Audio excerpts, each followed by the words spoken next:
সকালবেলা 6টা বাজে ঘুমের থেকে উঠে গোসল করে তারপর আমরা কাজে যাই। এমনও দিন আছে আমরা সকালবেলা নাস্তাও করি না। রাতের 8টার পরে আসি কাজ থেকে, আইসা যে খানা খামো ওই শক্তিটাও থাকে না, সেখানে আমাদেরকে রান্না করে তারপর খাইতে হয়। আমাদের কোনো ছুটি নাই।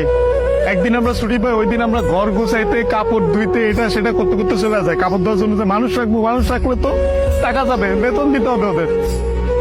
ওই টাকাটা বাসায় আপনাদেরকে পাঠাই, তারপর ওইটা দিয়ে আপনারা ফুটানি বানান। এই যে ইস্ত্রি করা, এই যে ভাজ আলা কাপড় বেড়া ঘুরেন। আর এই যে কাপড়, আমরা কাপড় পরতে পারি না ওইখানে। এই যে এখানে দেখেন না ভালো ভালো কাপড় পরে ঘুরতেছি, এটা খালি আব্বা আম্মা আত্মীয় স্বজন দেখে ভাবে যে পোলা অনেক সুখে আছে। ওখানে তো জামা কাপড় পরার টাইমই পাই না আমরা। কখন জামা কাপড় পরবো? সারাদিন তো ইউনিফর্ম পরেই থাকা লাগে।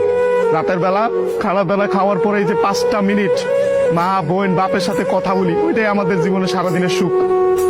সারাদিন কষ্ট করে ওই যে 5টা মিনিট মায়ের সাথে কথা বলবো, এটার জন্য 16 ঘন্টা 18 ঘন্টা করে আমাদের চাকরি করা হয়। বুঝবেন না আমাদের কষ্ট। আমরা হয়েছে পৃথিবীর সবচেয়ে বড় মৃত্যু, কারণ আমরা উঠতে উঠতে মিথ্যা কথা বলি। মা যখন জিজ্ঞেস করে বাবা খাইছস না, বলি খাইছি।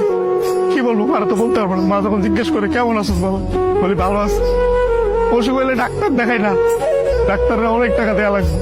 মা জিজ্ঞেস করে বাবা ডাক্তার দেখাইছিস, ওষুধ খাইছিস, বলি যে খাইছি।